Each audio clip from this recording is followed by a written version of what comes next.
civilmedia.mk.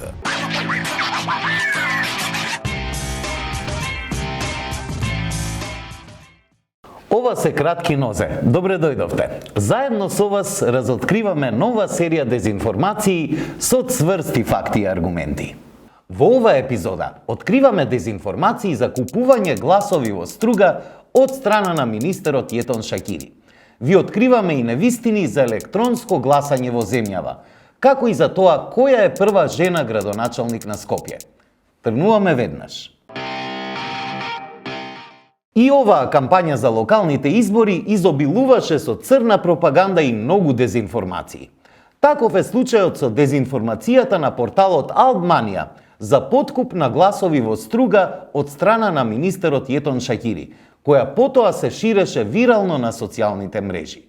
На 21 октомври порталот Алдманија објави содржина со наслов "Министерот од ДУИ Јетон Шакири фатен како дели пакети за купување гласови во струга".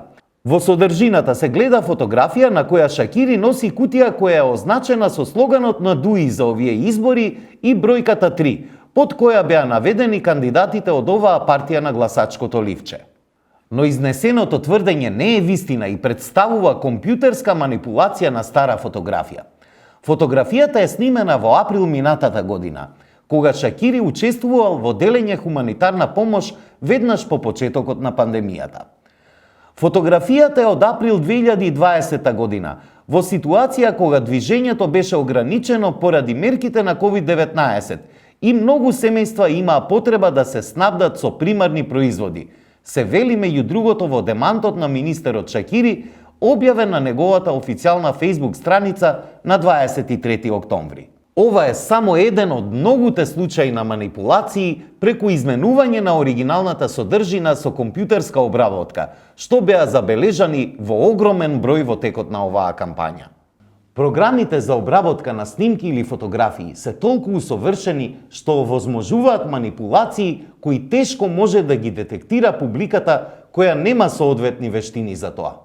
Затоа граѓаните треба да го зголемат многукратно вниманието, како и да бараат дополнителна проверка од други извори за секоја содржина која им делува сомнително и која може да ги доведе во заблуда. Порталот на весникот Скопско ехо на 1 ноември 2021 година објави напис со наслов "ДИК ги соопшти првичните неофицијални резултати. Скопје ја доби првата жена градоначалник". Но доколку го прочитате текстот на Скопско ехо, изразот прва жена градоначалник и тврдењето изнесено во насловот не се среќава ниту се подкрепува со факти понатаму во објавениот текст. Ова тврдење дека Скопје ја доби првата жена градоначалник не ја поминува проверката на фактите. Ако се посети официјалната страница на градот Скопје и се кликне на рубриката "Претходни градоначалници на град Скопје", може да се види дека и Вера Ацева ја извршува должноста градоначалник на град Скопје во 1948 година. И ТВ21 објави наслов во кој се вели: "За прв пат жена ќе раководи со Скопје, Арсовска го победи Шилегов". Но во самиот текст се вели дека за прв пат во историјата по осамостојувањето на државата со градот Скопје ќе раководи жена, со што поточно се определува периодот за кој се зборува.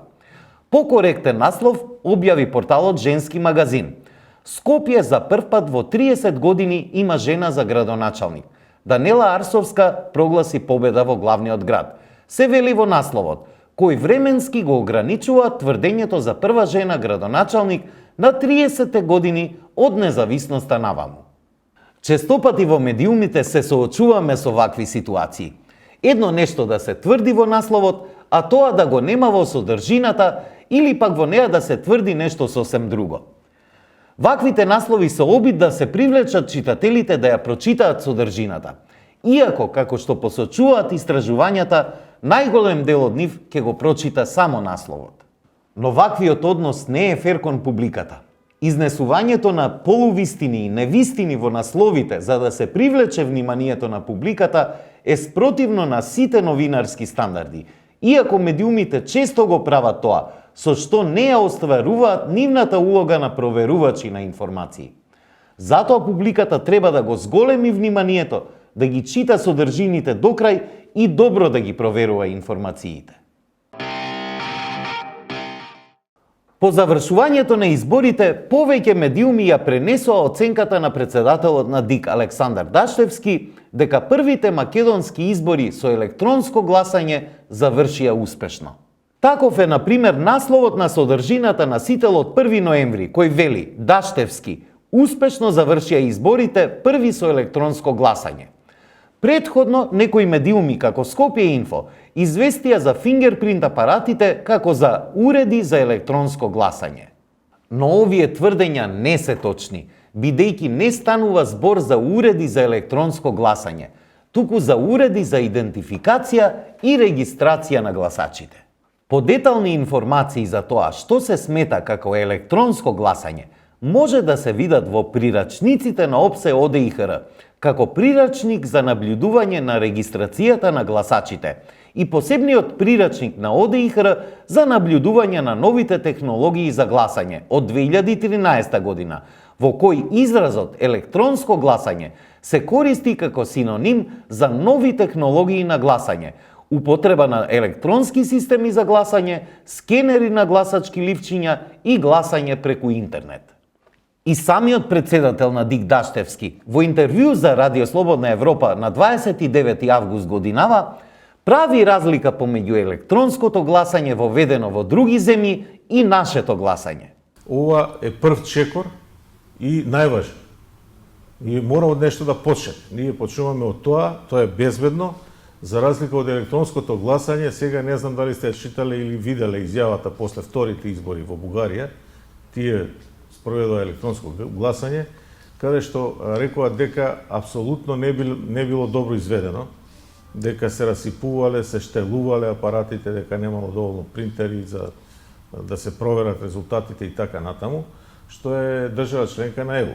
Накусо, гласањето со фингерпринт апарати не е електронско гласање, туку е само начин на идентификација и регистрација на гласачите. Се додека користиме пенкало за заокружување на гласачките ливчиња и не се воведат системи за електронско пребројување. Се додека немаме гласачки машини како во Бугарија или не гласаме преку интернет, не можеме да зборуваме за електронско гласање во онаа смисла во која се користи овој израз ширум светот. Ова е само еден пример на мисинформација или неточна информација, која публиката може да ја прими како вистина, бидејќи доаѓа од носители на високи јавни функции или пак од интерпретација на нивните изјави од страна на медиумите. Затоа и функционерите, и медиумите треба да бидат многу повнимателни и попрецизни во давањето на информациите кон јавноста, затоа што лесно може да ја доведат во заблуда. Тоа беше се во овие кратки нозе. Не заборавајте да ни испраќате содржини за кои сметате дека се дезинформации. Заедно со вас ќе трагаме по вистината. Се гледаме наскоро. Останете со Цивил медија.